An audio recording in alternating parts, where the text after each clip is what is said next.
Okay, sweeties, here we are. We're in chapter 7. We're still looking at polynomials, and this time we're going to inch towards some real fun algebra with multiplying polynomials by a monomial. So we have no vocab, only examples, and we're going to get started.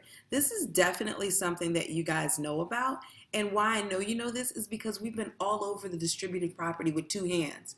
Now, the fact that we've been all over the distributive property, we're adding some of the rules from section 7.1, 7.2 when we were multiplying monomials. So recognize when we multiply a monomial by a polynomial, we're going to take this monomial and multiply each term, each monomial by it. And you guys already know how to do that. So this is really just an extension on the distributive property, or actually another application of the distributive property. So let's do it.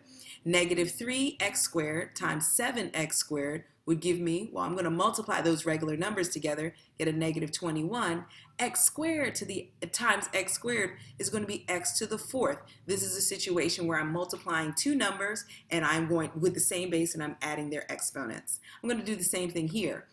Negative 3x squared times a negative x. I need to watch my signs. So a negative times a negative is a positive. This is a 3 times 1. We know that there's a negative 1 here, so a negative 3 times a negative 1 gives me a positive 3. That 1 that I'm talking about is the understood coefficient of a variable that looks all lonely. So negative 3x squared times this minus x is going to end up giving me a positive 3x to the third power. Again, adding exponents. There's a known exponent of 1 there. And finally, negative 3x squared times a positive 4 is going to give me a negative 12x to the second power. And we're done. That's it. There's nothing to simplify. There's no like terms because there weren't like terms here. So when I multiplied by this term with a power of 2, I didn't get any common terms, so I'm done. All right, so we did it. So the next one is example 2. We're going to simplify this expression. So I'll read it to you if it's not clear. It says 2p times the quantity of negative 4p squared plus 5p minus 5 times the quantity of 2p squared plus 20. All right, so now you can copy that nicely, and we're going to take this term and we're going to multiply it, distribute it through. We're going to also take this term, it's negative 5, and we're going to distribute it through. Notice I called that a negative 5 because that negative sign is going to be dragged along through that other polynomial. Just like we did when we were adding and subtracting polynomials, we're doing the same thing here. All right, so let's get started. 2p times this is going to give me a negative 8p to the third power. 2p times this term is going to give me a positive 10p squared.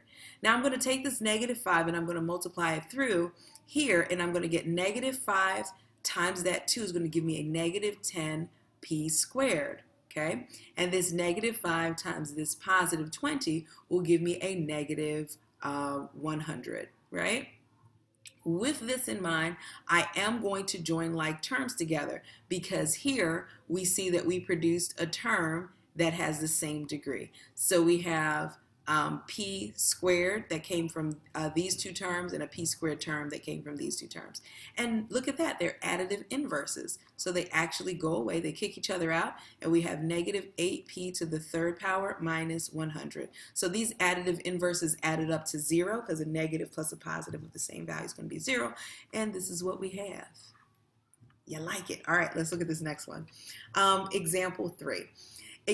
Equations with polynomials on both sides. Now I had to miniaturize this because my handwriting was like too big, so I'm going to read this one to you as well. And it looks like a big mess, but it's just about, really, if you notice, this last example was simplifying. Boom, boom, trying to make it smaller or more compact, join like terms, keep it neat. This example here was really about what does it mean when I'm multiplying through. So in a sense, we're kind of simplifying. We're making it a little bit compact. We'll talk about whether that's compacting or not when we talk about factoring.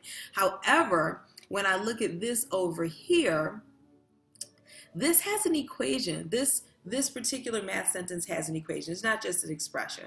So what we need to do is to make sure that we're going to end up solving. So I want an answer for A at the end because that's the variable here. So I said I was going to read this to you, so let me do that. 2a times the quantity of 5a minus 2 plus 3a times the quantity of 2a plus 6 plus 8 is equal to a times 4a plus 1. I think that's the weirdest thing.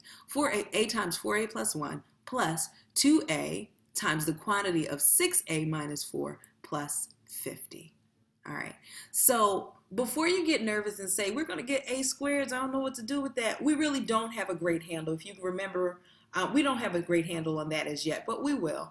Right now, what we're going to do is just do what we know how to do. And the first thing is we're going to take this side and we're going to simplify as much as possible. And then we're going to take this side and we're going to simplify as much as possible, keeping the equal sign between them until it's simplified enough so that we have a better plan. All right, so I'm going to distribute through with my 2a, and I'm going to get 10a squared.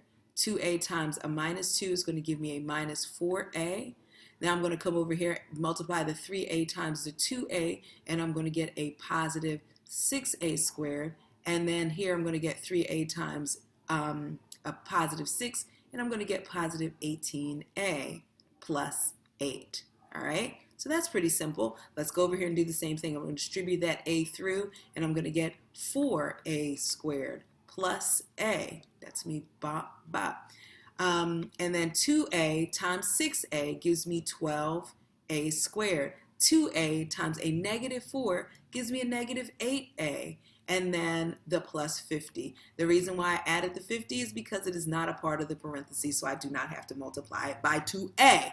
Okay, so let's now simplify. All right, 10a squared, and this guy is going to give me 16a squared. Minus 4a and a positive 18a is going to give me a positive 14a plus 8. And that's equal to, let's join like terms here, 4a squared and a 12a squared gives me a 16a squared. And then an a over here and an a over there brings me a negative 7a, period, not squared. And then now I have, what's that? I did that, plus 50. And so this problem is contrived. And the reason why it's contrived is because the problematic thing that we were kind of worried about, what are we going to do with an a squared, is gone. Swoop, delicious. Because if I subtract the 16a squared on both sides, they're going to go away. So basically, remember when we used to talk about, this might have been 6th grade, when we would talk about equations as a pan balance, and if you take the same thing off both sides, it remains equal. That's really the case here. I legit can just cross those guys out. They're the same on both sides. All right, so the next thing we have is 14a plus 8 is equal to negative 7a plus 50, and this is something that we're used to. Let's put our a terms over here. Let's put our constants over here. And let's see what we get. So if I'm going to move my a terms, I'm going to add 7a to both sides. Adding 7a is going to give me a 21a. The 8 is still here, is equal to 50. And since my constants go on this side, I'm going to subtract 8 from both sides. Give myself a little space, and I get 21a is equal to 50 minus 8 is 42. Divide both sides by 21 to get our a alone. And we're left with a is equal to 2. Voila, we have solved it. And it's kind of cool, after all this mess up here, we end up whittling it down to that, and it feels kind of awesome. I hope it feels awesome. I hope it's actually clear, even if it's not so awesome. And I do look forward to seeing you guys soon. Let me know if you have any questions. I'll talk to you later. Bye-bye.